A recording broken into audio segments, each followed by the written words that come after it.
자식에게 재산을 물려주는 게 가장 안전한 방법입니다. 변호사가 이렇게 말한다면 여러분은 믿으시겠습니까? 세무사가, 재무설계사가, 심지어 은행 직원까지 모두 같은 말을 한다면요? 저도 믿었습니다. 그래서 제 전 재산을 아들 명의로 넘겼습니다. 그리고 3개월 후 저는 원룸으로 쫓겨났습니다. 아버지, 이제 저희도 독립해서 살아야죠. 제 아들이 한 말입니다. 제가 40년간 일해서 모은 건물에서 제가 쫓겨나는 순간 들은 말입니다. 여러분, 혹시 이런 생각하고 계시진 않습니까? 우리 애는 달라. 우리 애는 절대 그런 짓 안 해. 피는 물보다 진하니까. 내 자식이 날 버리겠어? 미리 물려주면 세금도 아끼고 자식도 좋고 일석이조 아닌가? 저도 똑같이 생각했습니다. 3개월 전까지는요. 제 이름은 김영수. 올해 68세입니다. 30년간 작은 제조업체에서 일했고 퇴직 후에는 서울 외곽의 작은 상가 건물로 생활했습니다. 크진 않지만 3층짜리 건물이었고 1층은 세주고 2층과 3층에서 아내와 살았습니다. 아내는 5년 전 췌장암으로 세상을 떠났습니다. 병원비로 꽤 많은 돈이 들어갔지만 건물이 있어서 버틸 수 있었습니다. 아내가 떠난 후 제게 남은 건 아들 하나뿐이었습니다. 아들은 착했습니다. 적어도 제 눈엔 그랬습니다. 대학도 장학금으로 다녔고 첫 직장도 스스로 구했고 결혼도 제 도움 없이 했습니다. 저는 아들이 자랑스러웠습니다. 내 자식은 독립적이고 당당하구나 생각했습니다. 하지만 지금 돌이켜보면 그건 제 착각이었습니다. 아들은 독립적이었던 게 아니라 때를 기다리고 있었던 겁니다. 작년 가을이었습니다. 아들이 처음으로 건물 이야기를 꺼냈습니다. 아버지, 건물명의 이전 생각해 보셨어요? 갑작스러운 질문이었습니다. 왜? 무슨 문제라도 있냐? 아니요. 그게 아니라 요즘은 다들 미리 증여하거든요. 세금도 아끼고 나중에 상속세도 안 내고요. 그럴듯한 말이었습니다. 제 친구들도 몇몇은 이미 자식 명의로 넘겼다고 했습니다. 요즘 추세라고 했습니다. 그래도 내가 살아있는데 아버지, 제가 불효자인 줄 아세요? 저 절대 아버지 몰라라 안 해요. 오히려 관리도 제가 하고 아버지는 편하게 지내시면 되죠. 아들의 눈빛은 진지했습니다. 며느리도 거들었습니다. 아버님, 저희 믿으세요. 평생 모시고 살 거예요. 저는 고민했습니다. 1주일, 2주일, 한 달. 아들은 재촉하지 않았습니다. 오히려 더 다정해졌습니다. 주말마다 찾아왔고 제가 좋아하는 음식을 사다 주었습니다. 그렇게 2달이 지났을 때 저는 결정했습니다. 그래. 어차피 죽으면 아들 거다. 미리 주는 게 뭐가 문제겠어. 법무사 사무실에 갔습니다. 증여 계약서를 썼습니다. 서류에 도장을 찍었습니다. 그 순간 건물은 제 것이 아니게 됐습니다. 아들은 기뻐했습니다. 아버지, 정말 감사합니다. 평생 은혜 잊지 않을게요. 저도 뿌듯했습니다. 내가 자식 잘 키웠구나 생각했습니다. 하지만 그 뿌듯함은 정확히 87일 동안만 지속됐습니다. 87일 후 모든 게 바뀌었습니다. 아들의 태도가, 며느리의 말투가, 제 삶 자체가 바뀌었습니다. 처음엔 작은 변화였습니다. 눈치채기 어려울 정도로 미묘한 변화들이었습니다. 아버지, 2층 한 칸 제가 사무실로 써도 될까요? 아버지, 손님 오는 날엔 3층만 계셔주시면 안 될까요? 아버지, 이 짐 좀 정리해 주시면 안 돼요? 공간이 좀 하나하나는 사소했습니다. 하지만 쌓이고 쌓이니 제 공간이 점점 줄어들었습니다. 제가 40년간 일해서 산 건물에서 제가 눈치를 보게 됐습니다. 그리고 3개월째 되는 날 폭탄 선언이 터졌습니다. 아버지, 요양원 알아보시는 게 어떠세요? 그 한마디가 제 세상을 무너뜨렸습니다. 여러분은 아십니까?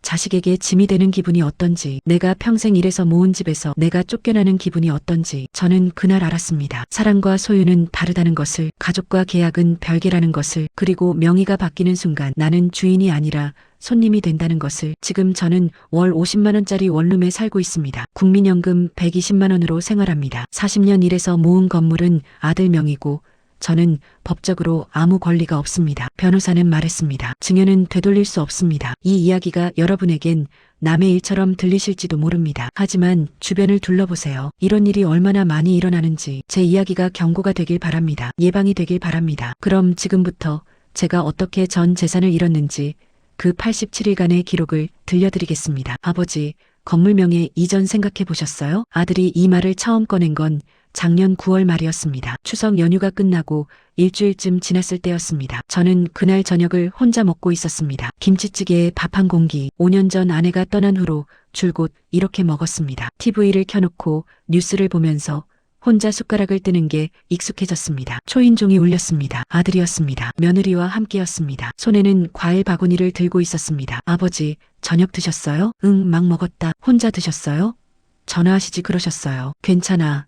내가 알아서 잘 먹어. 아들은 거실로 들어와 앉았습니다. 며느리는 주방으로 가서 설거지를 시작했습니다. 제가 먹던 그릇들을 닦았습니다. 아버지, 요즘 어떻게 지내세요?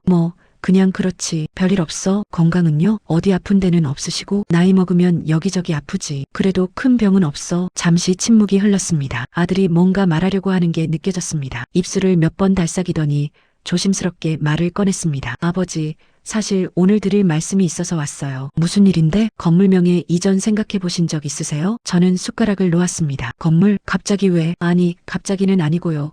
요즘 다들 그렇게 한다고 하더라고요. 뭘 그렇게 한다는 거야? 미리 증여하는 거요. 자식 명의로 넘기는 거. 그러면 나중에 상속세도 안 내고 세금도 아낄 수 있대요. 저는 난감했습니다. 건물 명예 이전이라니 한 번도 생각해 본 적 없는 일이었습니다. 그건 내가 죽고 나서 내 거 되는 거 아니냐? 맞아요. 그런데 그때 가면 상속세를 엄청 내야 해요. 지금 시세로 치면 몇 천만 원은 나올 거예요. 그걸 미리 증여하면 훨씬 적게 낼 수 있어요. 그래도 아버지, 오해하지 마세요. 제가 아버지 재산 빼앗으려는 거 아니에요. 그냥 세금 아끼자는 거예요. 어차피 나중에 제 거 될 건데 굳이 나라에 세금 많이 낼 필요 있어요? 말은 맞았습니다. 논리적으로는 맞는 말이었습니다. 그래도 내가 살아있는데 명의를 넘긴다는 게. 며느리가 거실로 들어왔습니다. 설거지를 마친 모양이었습니다. 아버님, 사실 주변에 이런 경우 많아요. 저희 친구 아버님도 작년에 하셨어요. 아무 문제 없으세요? 그래, 네, 명의만 바뀌는 거지.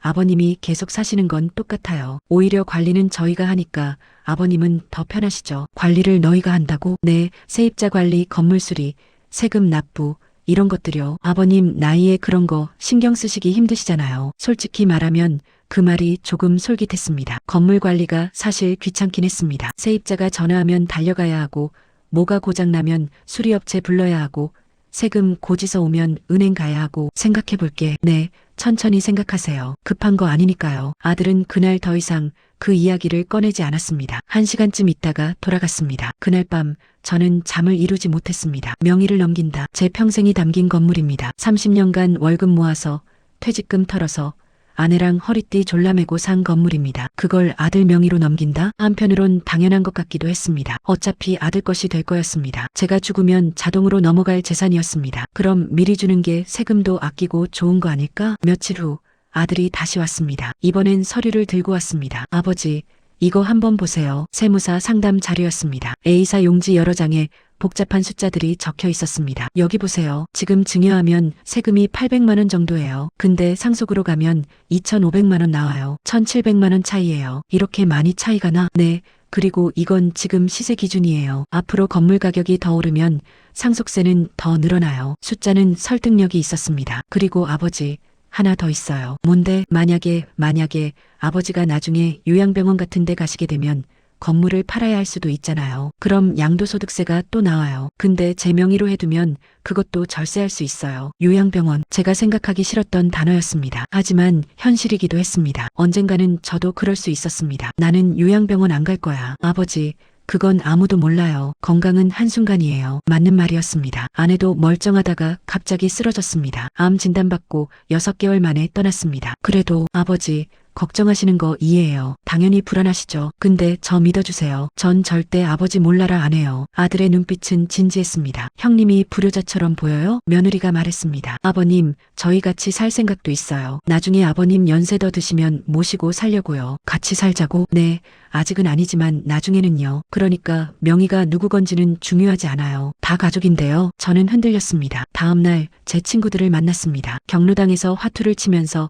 슬쩍 물어봤습니다. 야, 너희 재산 자식한테 넘겼어? 나 진작 넘겼지. 5년 전에. 문제 없어? 문제? 무슨 문제? 잘만 지내. 세금도 아끼고 좋더라. 다른 친구도 거들었습니다. 요즘 다들 그렇게 해. 나도 작년에 아파트 명의 아들한테 넘겼어. 후회는 안 해? 후회? 왜 해? 어차피 아들 거 될 건데. 제 친구들은 태평했습니다. 아무 문제 없다는 듯이 말했습니다. 저는 생각했습니다. 모두가 하는데 나만 유난 떠는 건가? 일주일 후 저는 아들에게 전화했습니다. 이번 주말에 법무사 사무실 가자. 정말요? 아버지, 감사합니다. 아들의 목소리가 밝아졌습니다. 토요일 오전 법무사 사무실에 갔습니다. 아들, 며느리, 그리고 저 셋이서 좁은 상담실에 앉았습니다. 법무사가 서류를 설명했습니다. 증여 계약서입니다. 여기 서명하시면 소유권이 아드님께로 넘어갑니다. 그럼 저는 거주권은 별도로 설정할 수 있습니다. 평생 거주권으로 하시겠습니까? 저는 아들을 봤습니다. 아들이 말했습니다. 아버지, 그건 안 해도 돼요. 어차피 계속 사실 거잖아요. 서류만 복잡해져요. 그래도 아버지, 저 믿으세요. 거주권 같은 거 없어도 돼요. 며느리도 거들었습니다. 아버님, 거주권 설정하면 나중에 건물 팔 때도 복잡해져요. 가족끼리 그런 거 할 필요 없어요. 저는 망설였습니다. 법무사가 말했습니다. 시간을 두고 생각하셔도 됩니다. 아니요. 저는 펜을 들었습니다. 지금 할게요. 서류에 서명했습니다. 도장을 찍었습니다. 그렇게 건물은 제 것이 아니게 됐습니다. 법무사 사무실을 나오면서 아들이 제 어깨를 안았습니다. 아버지, 정말 감사합니다. 평생 은혜 잊지 않을게요. 저는 뿌듯했습니다. 내가 자식 잘 뒀구나 생각했습니다. 점심을 같이 먹었습니다. 아들이 비싼 한정식을 샀습니다. 며느리는 제가 좋아하는 막걸리를 주문했습니다. 아버지, 앞으로 제가 다 챙길게요. 걱정 마세요. 그래, 너만 믿는다. 그날 밤 집에 돌아와 혼자 앉아 있었습니다. 뭔가 허전했습니다. 40년 제 것이었던 건물이 이제는 아들 것이었습니다. 하지만 뭐 어떻습니까? 어차피 가족인데 명의가 누구 건들 중요한가? 저는 그렇게 생각했습니다. 그때까지는 명예 이전 후 첫 한 달은 아무 일도 없었습니다. 아들은 여전히 주말마다 찾아왔고 며느리는 반찬을 싸다 주었습니다. 제 생활은 하나도 바뀌지 않았습니다. 여전히 3층에서 자고 여전히 월세를 받고 여전히 제 집이라고 느꼈습니다. 괜한 걱정이었구나. 저는 안심했습니다. 변화는 아주 작게 시작됐습니다. 10월 말쯤이었습니다. 아들이 전화했습니다. 아버지, 2층 빈 방 하나 있잖아요. 응, 왜? 제가 사무실로 좀 써도 될까요? 요즘 재택근무가 많아서 집에서 일할 공간이 필요해요. 사무실? 네, 가끔 거기서 일 좀 하려고요. 아버지 방해 안 될게요. 거절할 이유가 없었습니다. 그래, 써라. 감사합니다, 아버지. 며칠 후 아들이 짐을 들고 왔습니다. 책상, 의자, 컴퓨터, 프린터, 2층 빈 방이 아들의 사무실이 됐습니다. 처음엔 괜찮았습니다. 아들이 주 23일 와서 일했습니다. 조용했고 저와 마주칠 일도 별로 없었습니다. 11월 초 아들이 또 전화했습니다. 아버지, 거실에 있는 장롱 좀 치워도 될까요? 장롱? 왜? 너무 오래돼서 낡았잖아요. 새 걸로 바꿔드릴게요. 장롱은 아내가 쓰던 거였습니다. 30년 된 오래된 장롱이었습니다. 낡긴 했지만 저는 그냥 두고 싶었습니다. 그냥 두자. 쓸만해. 아버지, 보기에도 안 좋고 손님 오면 창피해요. 손님?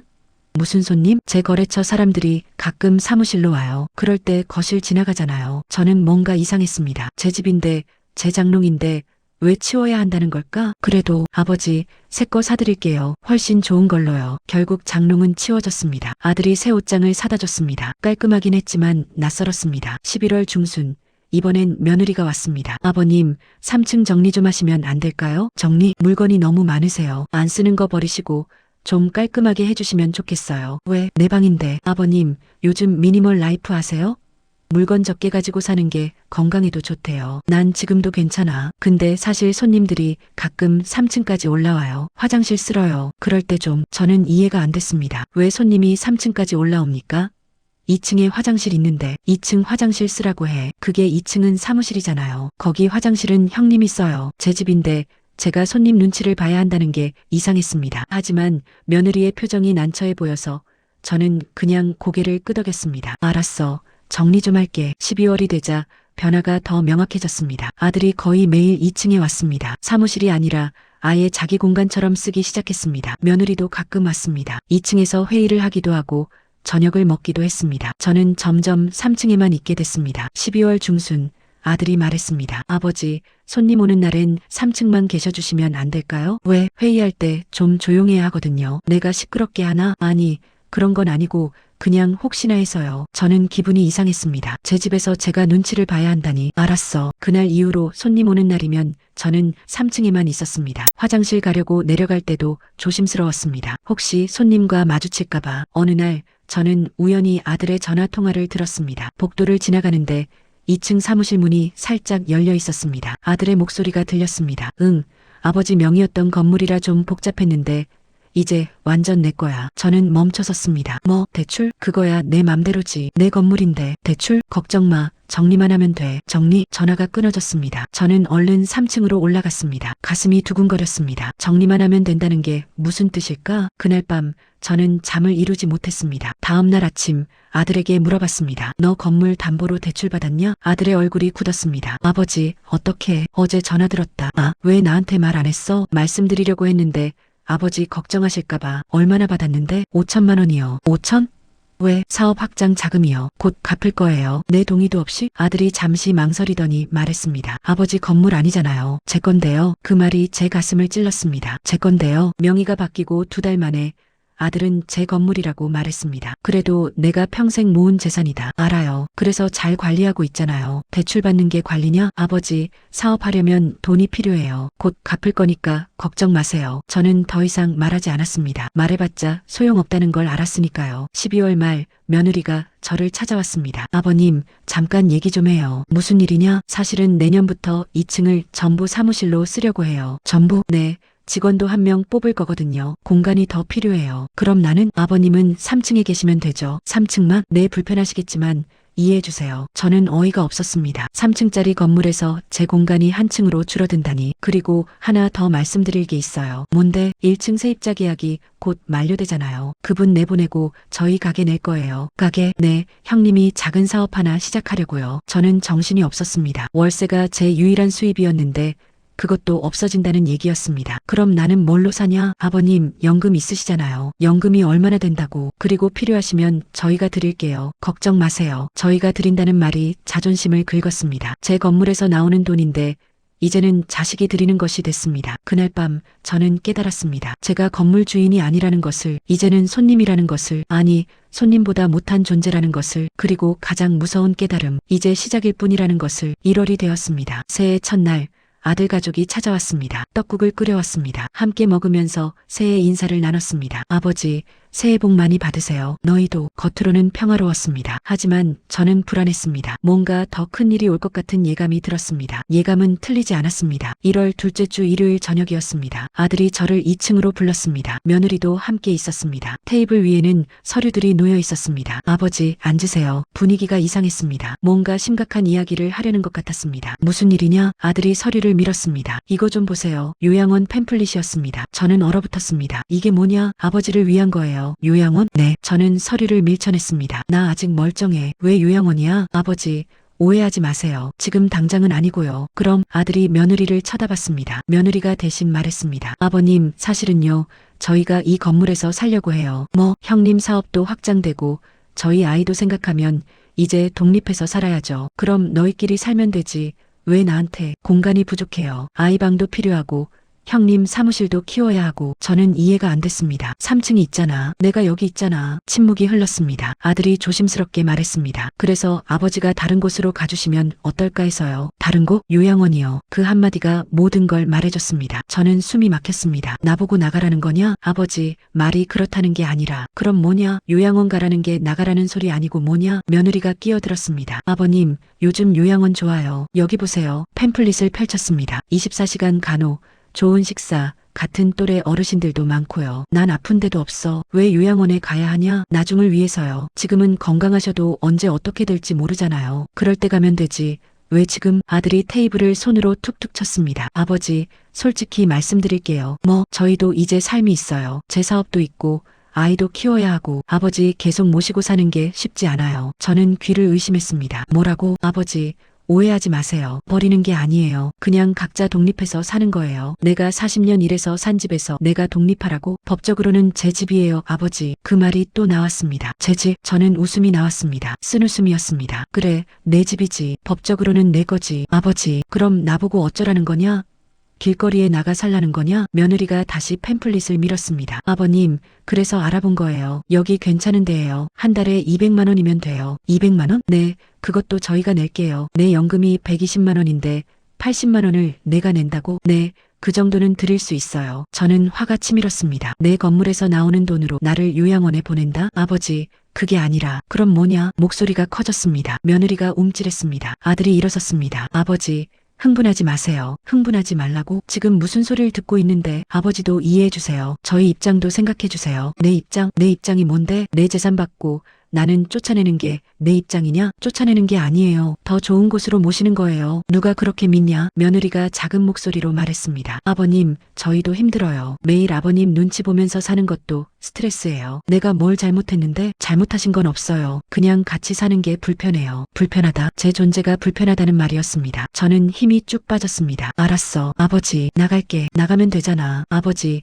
지금 당장은 아니에요. 언제? 한두 달 정도 여유를 드릴게요. 여유를 드린다는 말이 비수처럼 꽂혔습니다. 제 집에서 제가 여유를 받아야 하는 처지가 됐습니다. 저는 자리에서 일어났습니다. 알았어. 알았으니까 이제 그만 얘기하자. 3층으로 올라왔습니다. 침대에 앉았습니다. 손이 떨렸습니다. 요양원, 저는 아직 멀쩡했습니다. 혼자 밥 해먹고, 혼자 빨래하고, 혼자 산책도 다녔습니다. 병원 갈 일도 거의 없었습니다. 그런 제가 요양원에 가야 한다니 그날 밤 저는 울었습니다. 68년을 살면서 몇 번 울지 않았는데 그날 밤은 참을 수 없었습니다. 배신감 때문이 아니었습니다. 무력감 때문이었습니다. 제가 할 수 있는 게 아무것도 없다는 사실, 건물도 권리도 선택권도 없다는 사실, 제 인생이 아들 손에 달렸다는 사실. 다음 날 아침 아들이 출근하면서 3층으로 올라왔습니다. 아버지, 어젯밤에 제가 말이 좀 심했어요. 죄송해요. 저는 대답하지 않았습니다. 그래도 생각은 해주세요. 아버지를 위한 일이기도 해요. 나가. 아버지, 나가라고. 아들이 문을 닫고 나갔습니다. 저는 창밖을 봤습니다. 이제 어떻게 해야 하지? 그날 오후 저는 처음으로 밖으로 나갔습니다. 며칠간 3층에만 틀어박혀 있었습니다. 아들과 마주치기 싫었습니다. 며느리 목소리 듣기도 싫었습니다. 목적지는 법무사 사무실이었습니다. 2달 전명에 이전할 때 갔던 그곳이었습니다. 어르신, 무슨 일로 오셨습니까? 증여 취소할 수 있습니까? 법무사가 고개를 저었습니다. 증여는 한번 완료되면 되돌리기 어렵습니다. 아들이 동의하면요? 아드님이 동의하시면 가능합니다. 재증여를 하시면 되죠. 하지만 아드님이 동의하실 것 같으세요? 저는 말문이 막혔습니다. 그리고 재증여하면 증여세를 또 내셔야 합니다. 처음보다 더 많이요. 왜요? 건물 가격이 올랐으니까요. 저는 머리가 지끈거렸습니다. 그럼 제가 할 수 있는 게 뭡니까? 솔직히 많지 않습니다. 거주권은요?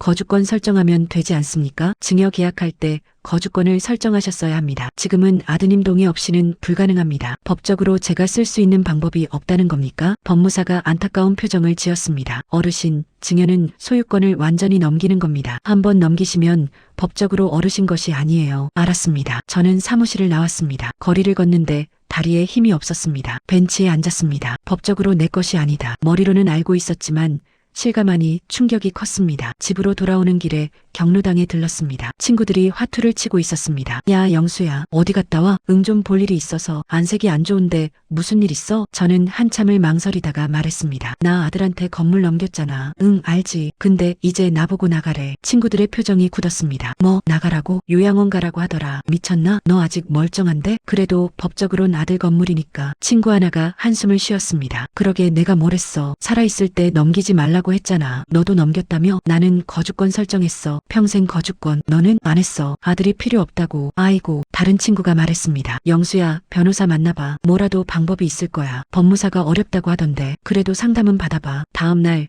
저는 변호사 사무실을 찾았습니다. 젊은 여성 변호사였습니다. 제 이야기를 듣고 나서 한참을 생각하더니 말했습니다. 어르신, 법적으로 할 수 있는 방법이 거의 없습니다. 거의요? 조금이라도 있습니까? 증여 취소 사유가 있으면 가능합니다. 취소 사유요? 예를 들어 아드님이 어르신을 학대하거나 부양 의무를 저버렸거나 증여 조건을 위반했거나. 학대는 안 했어요. 그냥 나가라고만 했어요. 그건 학대로 보기 어렵습니다. 부양 의무는요? 아직 부양이 필요한 상태가 아니시잖아요. 어르신 스스로 생활하실 수 있으니까요. 그럼 증여 조건은요? 증여 계약서에 조건이 명시되어 있어야 합니다. 있으신가요? 없습니다. 변호사가 안타까운 표정을 지었습니다. 어르신, 솔직히 말씀드리면 이길 확률이 거의 없습니다. 그럼 저는 어떻게 해야 합니까? 아드님과 대화로 풀어야죠. 법적 해결은 어렵습니다. 아들이 대화를 안 하는데요. 그럼 죄송하지만 방법이 없습니다. 저는 그날도 빈손으로 돌아왔습니다. 일주일이 지났습니다. 아들은 더 이상 요양원 이야기를 꺼내지 않았습니다. 하지만 분위기는 점점 더 냉랭해졌습니다. 며느리는 저를 피했습니다. 마주치면 인사만 하고 지나갔습니다. 아들은 2층에서 일하면서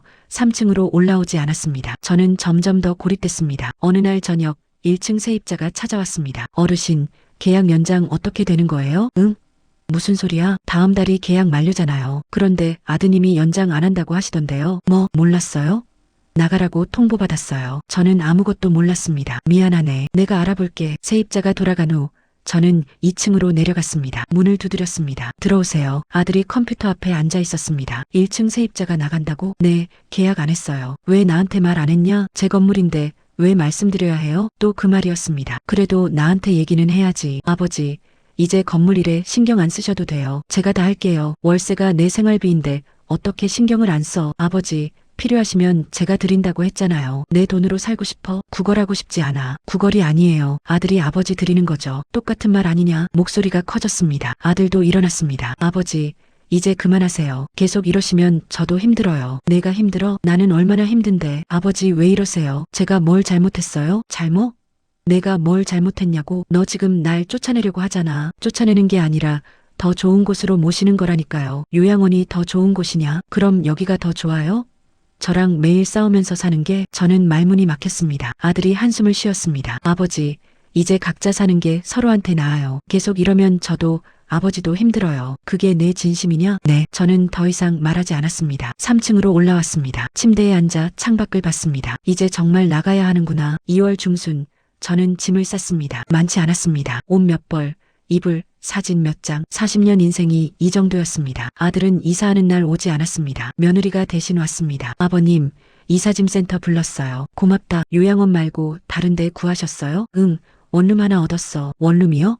거기 좁지 않으세요? 괜찮아. 월세는요? 내가 낼 거야. 아버님, 됐어. 신경 쓰지 마. 이사는 1시간 만에 끝났습니다. 새 집은 역 근처 원룸이었습니다. 보증금 500만 원. 월세 50만 원, 10평도 안 되는 좁은 방이었습니다. 하지만 제 공간이었습니다. 눈치 볼 필요 없는 제가 주인인 공간이었습니다. 짐을 풀고 앉았습니다. 창밖을 봤습니다. 회색빛 건물들이 보였습니다. 이제 여기서 사는구나. 쓸쓸했습니다. 하지만 동시에 홀가분했습니다. 다음 날 아들에게 전화가 왔습니다. 아버지, 어제 무사히 이사하셨어요? 응, 괜찮으세요? 괜찮아. 필요한 거 있으면 연락하세요. 알았어. 아버지, 더 할 말 없으면 끊을게. 전화를 끊었습니다. 한 달이 지났습니다. 저는 새로운 일상에 적응했습니다. 아침에 일어나서 공원을 산책했습니다. 시장에 가서 장을 봤습니다. 혼자 밥을 해 먹었습니다. 경로당에 가서 친구들을 만났습니다. 외롭긴 했지만 불행하지는 않았습니다. 오히려 아들과 함께 살 때보다 마음이 편했습니다. 어느 날 친구가 물었습니다. 영수야, 후회돼? 뭐가? 건물 넘긴 거. 저는 한참 생각했습니다. 후회 당연히 하지. 근데 이제 와서 어쩌겠어. 아들이랑은 연락해? 가끔. 그냥 안부 정도. 미운데도 자식은 자식이지? 미운 게 아니야. 그냥 실망스러워. 그래도 내가 키운 자식인데 내가 잘못 키웠나 봐. 아니면 내가 너무 믿었거나. 친구가 한숨을 쉬었습니다. 우리 세대가 다 그래. 자식한테는 무조건 퍼주는 거. 그게 사랑인 줄 알았어. 사랑이긴 한데 현명한 사랑은 아니었지. 맞는 말이었습니다. 4월이 되었습니다. 어느 날 며느리에게서 전화가 왔습니다. 아버님, 손주 낳았어요. 그래, 아들이에요. 건강하게 잘 태어났어요. 잘 됐네. 아버님, 오셔서 보시겠어요? 아니, 괜찮아. 왜요? 손주 보고 싶지 않으세요? 보고 싶지. 근데 가기 싫어. 아버님, 너희들 잘 키워라. 나는 멀리서 응원할게. 며느리는 더 이상 말하지 않았습니다. 전화를 끊고 나서 저는 생각했습니다. 손주를 보고 싶지 않은 게 아니야. 아들을 보기가 싫은 거지. 배신감은 시간이 지나도 사라지지 않았습니다. 5월 어느 날 친구 하나가 세상을 떠났습니다. 장례식장에 갔습니다. 빈소 앞에 서서 절을 했습니다. 먼저 가는구나. 문득 제 미래가 보였습니다. 언젠가 저도 이렇게 갈 겁니다. 그때 아들이 제 장례식에 올까요? 올 겁니다. 형식적으로라도 올 겁니다. 그리고 제 원룸에 남은 짐을 정리할 겁니다. 사진 몇 장, 옷 몇 벌. 아버지가 이것밖에 없었네 하고 생각할 겁니다. 건물은요? 아들이 계속 쓸 겁니다. 제가 40년 일해서 모은 그 건물을. 저는 그 건물의 주인이었지만 이제는 기억 속에만 남을 겁니다. 쓸쓸했습니다. 하지만 동시에 깨달았습니다. 재산은 제게 남지 않아도 교훈은 남는구나. 6월이 되었습니다. 저는 경로당에서 강의를 하기로 했습니다. 제목은 생전증여, 신중하게 하세요. 많은 어르신들이 왔습니다. 제 이야기를 듣고 싶어 했습니다. 저는 68세 김영수입니다. 1년 전 제 전 재산을 아들에게 증여했습니다. 그리고 3개월 만에 쫓겨났습니다. 사람들이 술렁거렸습니다. 저는 제 이야기를 했습니다. 처음부터 끝까지 솔직하게. 여러분, 제 실수를 반복하지 마세요. 자식을 사랑하는 건 당연합니다. 하지만 사랑과 신뢰, 그리고 법적 계약은 별개입니다. 명의를 넘기기 전에 거주권을 설정하세요. 모든 걸 한 번에 넘기지 마세요. 문서로 남기세요. 구두 약속은 아무 소용없습니다. 그리고 가장 중요한 것, 자식이 설마 그럴까 하는 마음을 버리세요. 사람은 변합니다. 특히 돈 앞에서는요. 강의가 끝난 후 한 할머니가 다가왔습니다. 선생님, 감사합니다. 저도 아들이 증여하자고 했는데 생각을 다시 해봐야겠어요. 잘 생각하세요. 신중하게. 선생님은 후회하세요? 후회요? 네. 저는 잠시 생각했습니다. 후회하죠. 당연히. 근데 이제 와서 어쩌겠어요. 그냥 이 경험이 다른 분들한테 도움이 되면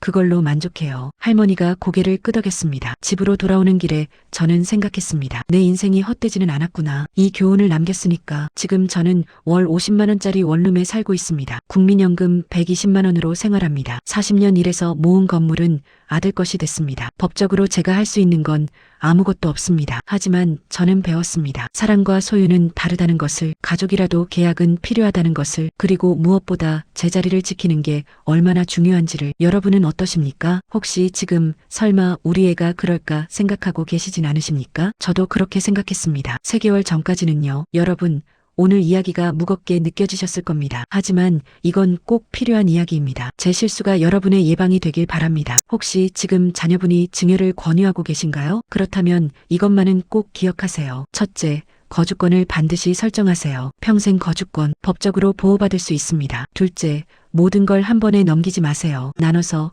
조건부로 증여하세요. 셋째, 문서로 남기세요. 우리 가족인데 뭘이라는 말에 속지 마세요. 넷째, 전문가 상담을 받으세요. 변호사, 세무사, 재무설계사 여러 의견을 들으세요. 다섯째, 생활비는 반드시 확보하세요. 연금만으로 부족하면 증여하지 마세요. 자식 사랑은 당연합니다. 하지만 그 사랑이 여러분의 노후를 위협해서는 안 됩니다. 여러분의 노후는 여러분이 지켜야 합니다. 이 영상이 한 분이라도 도움이 되길 바랍니다. 그리고 여러분의 생각을 댓글로 남겨주세요. 여러분이라면 어떻게 하시겠습니까? 구독과 좋아요는 더 많은 분들께 이 이야기를 전하는 힘이 됩니다. 여러분의 노후가 안전하길 진심으로 기원합니다. 감사합니다.